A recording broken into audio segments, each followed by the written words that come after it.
Hey everybody, Mark Deering here, just checking in with Jim Kalajian, sorry, like Cajun with the K, Kalajian.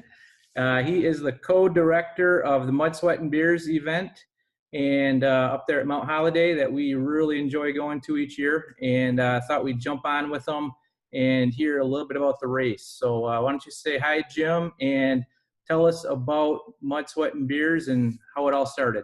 All right, sure. Well, hello. I, along with one of my colleagues at work, are the co-directors. There's a couple other folks involved. My wife, can't forget her, and some really good friends. And how Mud, Sweat, and Beer started was it was a group of us, maybe 6, 7 couples that we used to do these Wednesday night rides, and we can access the Vasa from our neighborhood. And we would go out and ride Wednesday nights for an hour, come back, have dinner somewhere, bunch of beers. And we did that for about 3 or 4 summers. And one of the guys, John Kalarvik, who was one of the founders as well, came up with this name, Mud, Sweat, and Beers Mountain Bike Team. So we had a bunch of jerseys made and thought it was fun. And maybe it was probably about 9 years ago now. About this time, about a month prior, a couple of us were sitting around saying, Iceman's got this great event at the end of the year. Why doesn't anybody have an event at the beginning of the year in northern Michigan and utilize these trails that we ride all year? Nobody seems to be doing it. So we thought, well, how hard could that be? We might as well try and do something. And we used the name from our little race group, Mud, Sweat, and Beers. Thought, well, this is going to be a race for the sport rider. We're going to make it fun. It's not going to be elite riders only kind of an event. And so we gave it a whirl, put a site together, website, and threw it up online and saw if anybody entered. And people started entering fairly quickly, and pretty quickly we got a little nervous because we got up to 200-300 people, and we realized that we had to then actually put on a bike race, and not one of us had ever done that. So Wow. we were all babes in the woods. Wow. Yeah. I didn't know that. Well, I guess it makes sense. 9 years or so. I've been, I think, 4 or 5 at least years up there. So I didn't realize it felt like it was well organized and well put together, that it was still in the first few years, really. Yeah. Well, we did a few things right, and we got lucky. Steve Brown runs Iceman. He helped us early on with 2 things. One, he sent an email out to his list promoting our race, which really kind of took us from a fairly small unknown race to all of a sudden known to everybody who races mountain bikes in Michigan. So we got very quickly known. He also said to us, I'll provide you anything that I'm using for my race, you have full access to. So all his signage, his finish structure, his knowledge. And so that kind of gave us, he sort of gave us a bike race in a box. And then we have some various skill sets in our group. My co-founder, co-director is a promotions guy. He's kind of a big event type person. He's done a lot of work with radio in Detroit. He understands sort of how to do big events for 8, 9, 10, 800-900 people.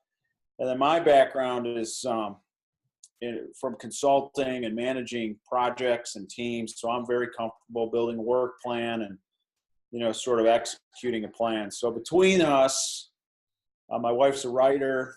She's a PR person. We were able to kind of figure it out. And the first year we had weather that was about 74, 5 degrees and sunny. And it kind of got us off rolling right away. So, man, that's actually pretty interesting. I did not know that Iceman, I can't think, what's his name over there? Steve Brown. Steve, yeah, I didn't realize that makes sense now. I even look at the finish line stuff and all that. It does make sense. So that was Right. Well, and what happened was when we started this, we got together. There was, 5 or 6 of us, and we knew we could put a race together. We knew it would generate some money, and we had to make a decision pretty early on to decide: is this a for-profit venture? Are we going to make this money and carve it up? And I felt fairly strongly that as soon as we did that, it would create issues with friendship, who's doing the most work, who gets the lion's share of the money. So we decided, you know what, let's make this a charitable event. Let's give all the money away. And Iceman used to end at Mount Holiday. Mount Holiday is obviously where the race is. I've been involved in Mount Holiday since the beginning of it, forming a 501c3 and becoming a nonprofit ski hill. I've been living in our home, which is right. Actually, the race goes fairly close to our house. So we said, why don't we do it at Holiday? We know we can get to the Vasa from there. It's a great cause. We'll give all the money to Mount Holiday. They need the money. They're struggling, and back in those days. And then, the tie-in with Steve was he finished the Iceman there. He was also a big supporter of Mount Holiday and its mission as a nonprofit. So he was like, you know what, that's awesome. I'll send it out. And he kicked out an email to his group, his list. I don't know how big it was, and that it was probably 5,000-10,000 people, and said, these guys are doing this race for Mount Holiday. Check it out.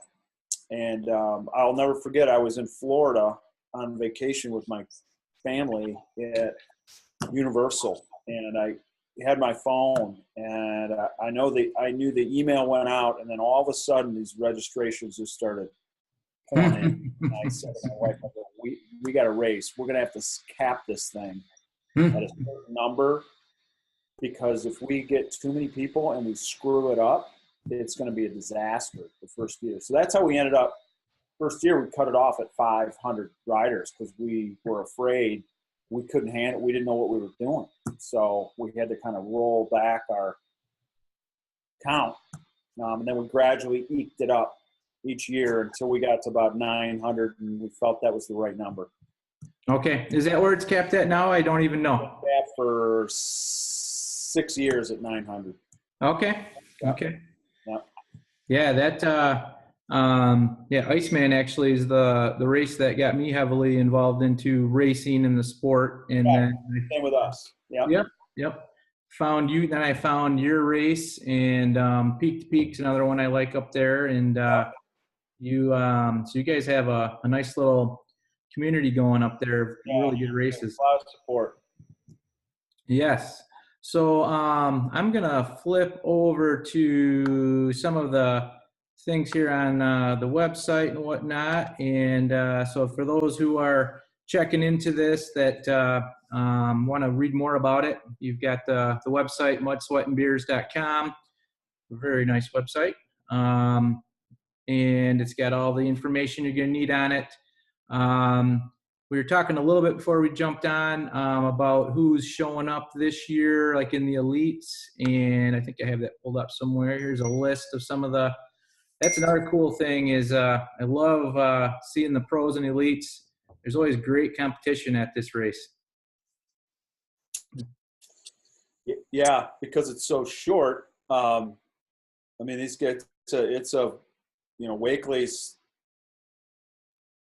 and Jeff Owens, and those guys are just, it's a sprint basically. Yeah. 25-mile, 1,000 feet of elevation, just going at it. It's amazing to watch them ride. Speaking of that, how do you have to work with, how hard is that to work with? Are you going across we're going across private land, I believe, some of it, or you have to talk to? Yep. There's 2 sections that go through the private property. Okay. One around Mount Holiday. Once you get outside of Mount Holiday, you're in private property.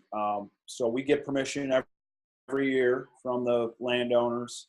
I call them up. We chat about it. We also obviously need permission from the state. The DNR has to give us a land use permit. So that process takes a month to a month and a half to get finished up, and it goes to Lansing, and they want to make sure you're not destroying the forest, and you have enough compensation to the DNR so that if there is anything that goes wrong, they can repair it. Sure. How about volunteers to put on a race like that? You've probably got. We've got about 100 pretty regular folks. It's about 100 people, and we've gotten fairly smart by really copying what Iceman has done. He really set a precedent for making charitable contributions to organizations that come and help us. So, for instance, our parking is always done by the St. Francis musical department. So the band and the choir, they come every year. We give them a donation. They know what their job is. They're happy to do it. And so what I'm seeing a lot of is a lot of events, the Bayshore Marathon, Iceman, and others. When you need that many people, you really got to pay them. And so what we try and do is get organizations that are focused on kids. So we have, a swimming group. They take down all the signs every year from the trail. This year, we're partnering up with Norte, who's a youth cycling group here in town. That they're going to actually do the trail marking this year, and act as our chief of course. And so all these groups get financial benefit from the race. And, we look at all of that as part of our, charitable contribution. As Becky and I like to say, it's, this race really kind of is our ministry in a lot of ways. We carve off certain amounts of funds for the scholarship at Mount Holiday. There's a scholarship there for kids who can't afford to ski, can't afford lessons. So they can apply. If they can show the economic need, then they get a scholarship. So we make sure money goes to that, and not just to, paying for gasoline for the groomer. Sure. Yeah. Yeah. So that explains right there why it's going so well too. You guys are totally giving back, and right. And we're using the same groups almost every year. It's the same groups doing the same job. So that makes it significantly easier for us, but most importantly, it makes the race run smoothly because they understand exactly what to do. They've been doing it year in year, and the parents of these groups just sort of pass down the responsibility, and it works out great. Yeah, getting the kids involved, like you say, that's the next generation, right? That's right. So I'm going to flip over here too. I think you can see the screen I'm sharing. And for those of you checking into it too, jump on YouTube and just type in Mud, Sweat, and Beers mountain bike. There's a ton of videos on there. This one here, I think, was 2016. Whenever I'm heading to a race, I always let me turn down the sound on but it's kind of fun if it's going to allow us to do this while we're trying to use up bandwidth here. But it's always nice to get a preview of the course. So there's tons of opportunities like this out there. If you haven't been to the race, this is like a hole shot. You guys still doing the hole shot? Oh yeah, the McLean Cycle hole shot. Yeah, it's timed. We started that last year. Last year or the year before? Now 2 years ago, because my wife won the women's 2 years ago, and last year, so I think this will be the third year, I think. Yeah, so we'll do that and give away some prizes. Yeah, it's fun. Yeah, it's kind of unique to the races I've been to, the whole shot thing. So check out the different videos out there. especially this one here is really fun to watch. That was an outstanding race between those guys, Jordan and Alex there. But yeah, I'm trying to think here if there's anything else that we'd like to cover. Oh, I wanted to ask you about this year. You're doing the tour, and that actually has sparked a few of our team riders. Our Remax team has about 30 riders, and there's some that just like to ride and like the event and don't like the anxiousness of a clock behind them. And when you came up with that, I thought it was brilliant. So tell me about the thought process and how that came up. Well, like most things that are good ideas in my house, they come from my wife. And this is yet another one where we, have been to plenty of races. And as we're getting older or more challenged in terms of finding time to train, you want to do an event. I want to ride, whether it be Iceman or another event, but I don't necessarily want to be too concerned about my time. Maybe I'm riding with my dad or my son and we just want to go do the ride. So, we threw that in this year. Tom White, which many people know around this area in Traverse City, he's kind of the trails godfather in northern Michigan and is in fact in charge of designing our course each year as part of Northern Michigan Mountain Bike Association. So Tom has an event where he's generating funds. I can't recall the name of it, but he started it last year, runs on a bunch of single track, and he had a tour. And there was a bunch of people doing this tour, including me and my wife. And, it was fun. I took some time. I never stop at aid stations when I ride. I never do that stuff. And being in a tour, I could just do it. I didn't care because I didn't feel like I had to put a time up. So got to participate, gave some money to a good cause. And so that's where that idea came from. That's where the whole tour concept came from. And I just saw my wife entered. I saw her registration come through. So, okay. She's practicing what she preaches anyway. Yeah, my wife came up there a couple years ago, had some success, did well, and then she quickly said, I love the sport, love doing it, but don't love the pressure she puts on herself. She puts a lot of pressure on herself, and so she's not racing at all this year. And so when she saw that, she got excited, and she's got a group of girls that she rides with on the team. Some of them competitive, some of them not. And like I say, I think it's just genius that that now those people can come up and come through the finish line and have a beer with the rest of us. And right, yeah, exactly. Be part of the experience. That's exactly why we did it.